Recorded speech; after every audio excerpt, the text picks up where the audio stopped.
Look, African farmer Magaji is a renowned agricultural expert and farmer, as well as the founder and CEO at Farm Credit NG, and he's making it here tonight to discuss the global food spectre and the crisis that the world faces. Good evening. Good evening. Good to have you here again. Thank you. The news headlines around the world is painting a grim picture of what lies ahead. Should we trust the news? Yes, you should trust the news now. No, it looks like it's very difficult for me. I'm in the business of news. I'm asking you if we should trust the news. We should. From the U.S. Department of Agriculture, from the Food and Agriculture Organization, that there is a specter of hunger, high inflation, food prices on the way. Yeah, when you look at the fact that Russia's invasion to Ukraine, that ports operations have stopped. Ukraine supplies over 50% of the world's sunflower oil production globally. So what that means is that if there's no ports operation, and they've not started exporting before the crisis began. So what that means is that other edible oils, the prices will go high because the 50% of global supply is coming low. And when you check also that, take for instance, China and Russia, especially Ukraine supplies about 29% of the corn that China imports every year. So when you look at the data available, Russia and Ukraine also supply close to about 19% of world wheat. So bottom line is that there is a lot of concerns about food security globally. And don't forget, all the European countries will rather now hold what they have because nobody knows when the war will finish, and they know they won't be getting supplies. So bottom line is that everybody will hold it just like we had during COVID, and another disruption is on the way. So Russia and two countries that typically don't make the headlines suddenly now show themselves as very strategic in the global production and supply chain and the ecosystem, as it were. Yes, they played very low under the radar. When you look at the grains, the edible oils, the wheat, we know Russia for the wheat, but nobody knew Ukraine for anything. You know, they have one of the highest yields in corn, in wheat, in barley, and coal. So it calls for a lot of concern now, especially for Europe. And whatever affects Europe affects Africa. Yeah, okay, that's where I was just going, because when I'm going to ask questions about which regions and countries are likely to be in the front line of getting hit with these high food prices that's on the way, inflation and hunger, if this war in the Ukraine, brought about by Russia's aggression, does not end anytime soon. For one, Nigeria will be top on the list. Why Nigeria will be top on the list is because a majority of the wheat we import comes from Russia. 70% of Russia's wheat goes to Africa and East Asia. So what that means is that our price of bread is going high, price of pastries is going high, the pastas, the noodles, the donuts, the pastries, all will be going high. And don't forget, even most of the multinationals that use wheat, that process wheat, many of them don't have 2-3 years storage. They just store what they need. The Honeywell flour, the flour mills. We just name the names. Yeah, flour mills. All of them will be affected. The Dangote flour. The Dangote flours. All of them will be affected negatively because the silos can't hold so much. Haven't we talked about local wheat production years and years ago? Yes. I'm just trying to scratch your memory here. Yeah, so I even used to produce whether we should have cassava bread. So actually, the crisis, I always see opportunities in adversity. Now, the crisis in Ukraine and Russia should make us look inward again to embrace our cassava flour. We may not like it, but that's the option we have now. So I remember during President Olusegun Obasanjo's era, he insisted that all these multinationals include 5 to 7%. If they had embraced it then, now we won't have an issue. So right now they need to fund the research now and look at backward integration. Fortunately, cassava was supposed to nosedive this year because the price went up by 200% last year. So many people produced. So ideally this year, the price was supposed to be a glut. But right now, it's not looking like there's going to be a glut for the cassava growers, especially the ignorant farmers. Do you think the existing global food crisis, which we had due to COVID-19 pandemic, this is just a year we begin to breathe in a manner of speaking, and now it's been compounded by this Russia's military operations in the Ukraine? Yeah, you see... how much worse do you think the global food crisis will get? It's going to get worse. Why? Because the fertilizer globally still has challenge. Logistics. Price of food has gone really high in the US and in Europe generally. So they've not gotten out of the effect of COVID, and now there's this issue. A conversation that is generally not in media is that before this invasion, Russia had already started a fertilizer war with the US. So US imports a chunk of the urea input from Russia. So suddenly around October, November, Russia said they weren't going to be exporting to America. China also came out to say we're not going to send to America, and America needs that raw material. So almost all the states in America grow one particular crop or the other. That's why it's United States of America. It is the agriculture that unites them. So bottom line now is that the farmers in the US currently are crying because the fertilizers won't come. And so what that means is that for 2023, corn will go expensive. US is the largest producer. Soya or soybean will go expensive. So all the dairy products will go high, 2022, 2023. Poultry products will go high because they're mostly cattle, milk, because a major 40-50% of every bag of feed is soya and corn. So we've not seen the worst yet. But Africa, Nigeria can step in. Yeah, we'll talk about that in a short while. But again, when you look at this crisis, as it were, what other challenges to adequate food production do you think we really have on our hands? You talk about fertilizer. So we'll try to have a relationship with these folks in Morocco, for example, which the Buhari's administration had been pursuing, and it is a multi-billion-dollar project. So, but again, we haven't really been able to be so sustainable. How soon do you think the bread producers will raise the price of bread? Give me an idea. I don't, in another 45 days. Another 45 days? Yes, another 45 days, because they must recover the money. Hold on a second. Let's take a very quick break. We have a whole lot more. This is your loaf of bread conversation. Hold it.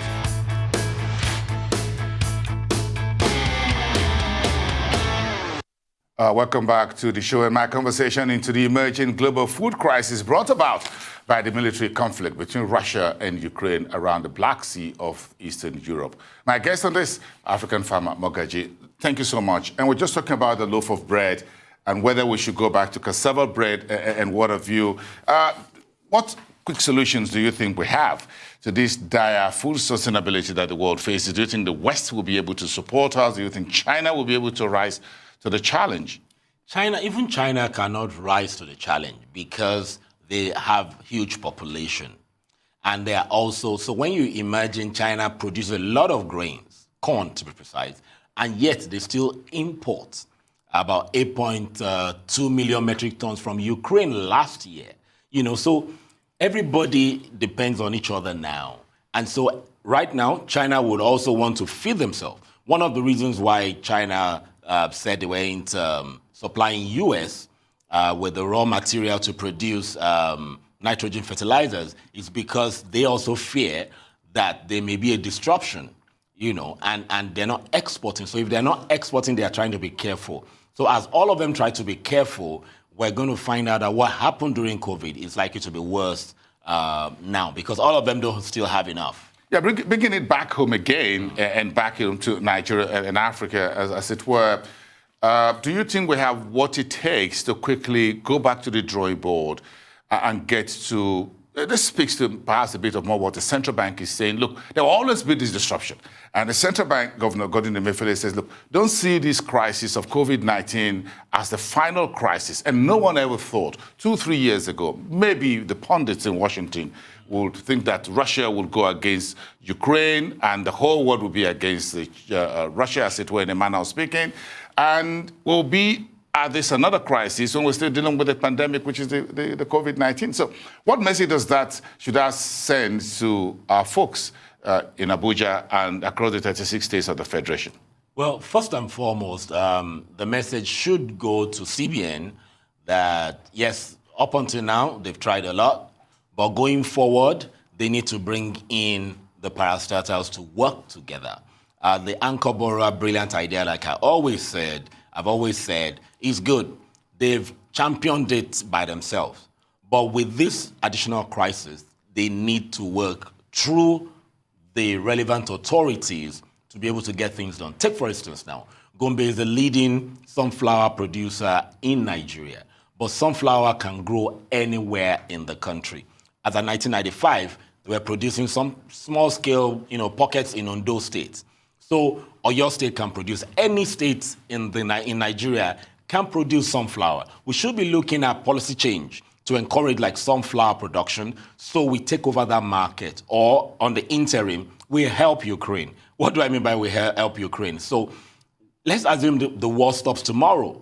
They will still hold on to what they have. So they don't have to trade what they have, but to help themselves, be sustainable. So we need to step in. We have the lands. Ukraine is about 600,000 square meters, and Nigeria is well over 900 plus. So 900,000. So bottom line is that these gaps, Nigeria needs to step in, and we need to step in fast. Europe, if you listen to all the leaders in Europe, they've been saying two things. We need to stop our dependence on energy, on Russia, and a lot of their food ingredients, raw material comes from Russia. So where else will they go? They already have relationships with Africa. So there's going to be a scrabble for Africa again, most importantly Nigeria, because we are the aggressive ones. We are the ones that have telecommunications. We have the landmass. We have the landmass. We have the population. We have the population. We have the exposure. Yes. So there's going to be a rush for Nigeria again. But my challenge is... Are we ready? We're not ready.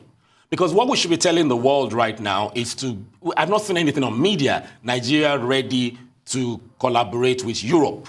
We need to be out there to say we're open. Ahead of the game. Ahead of the curve, yeah, as they say. Ahead of the curve. I really want So when you look at Dangote, for example, Boa Cement on this side and a few others with Boa Foods and others, you think a few of these should expand a whole lot more? They need to expand a whole lot more. But they also can't do it alone because it's a shock.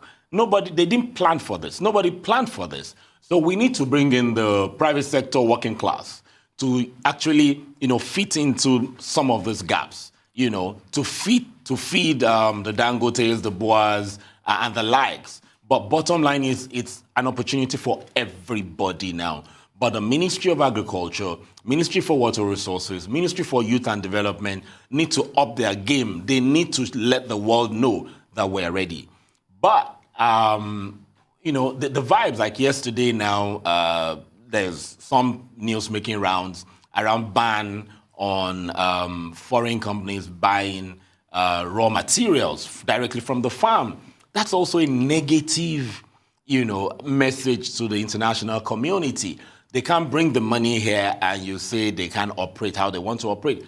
And by the way, the foreign buyers have been the one supporting the local merchants for over 50 years. It's an ecosystem.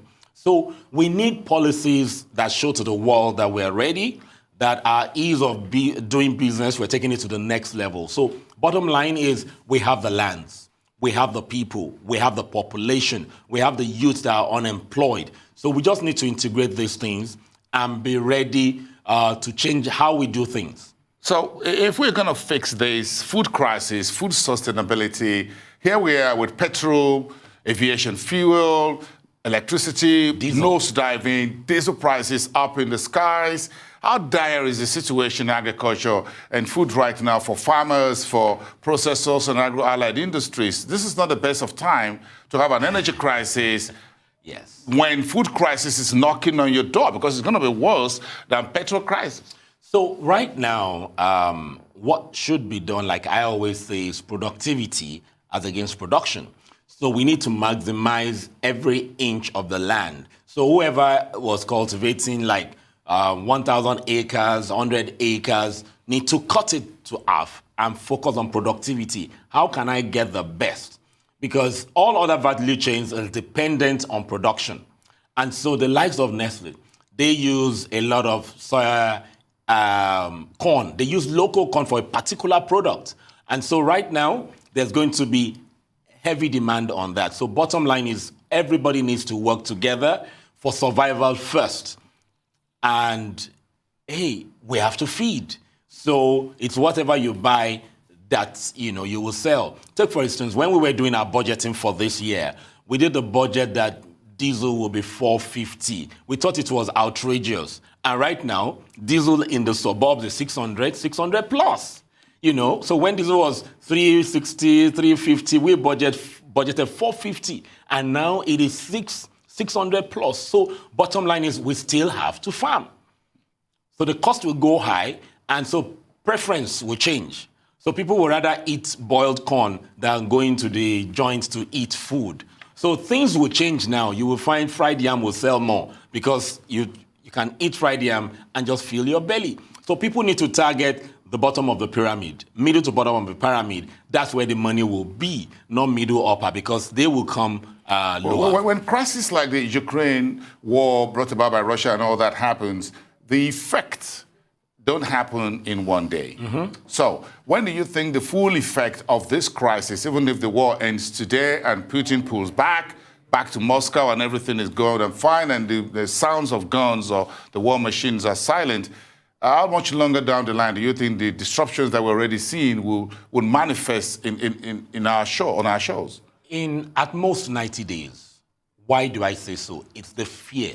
It's the psychological challenge, where everybody now goes into where do we get money? Dollar already is high against the naira. So we all need more money to be able to buy, because the fear of Russia invading another country is there behind Europe's mind. So bottom line is in 90 days from now, we might see the full effect. However, in less than 90 days also, if we have government heavy on media, saying we have this, we have that, just the confidence. Once government is able to come out, like take for instance now, I would have expected that the media and the advisors of the Mr. President should be all out in the media to say, oh, the deal we struck with Morocco in 2016 is going to cushion effect of fertilizer, aiding Dangote to set up, we need Have you read this day newspaper today, the front page? No. What you're talking about is not there. They're talking about some political party chairman, whatever it is. That's what everybody's talking about. So let's leave it at that. No one's talking about what you're talking about, but this is what you're talking about it. Thank you so much. Quite an insightful discussion. As always, African farmer Mogaji, Agric expert, farmer and CEO at Farm Credits NG.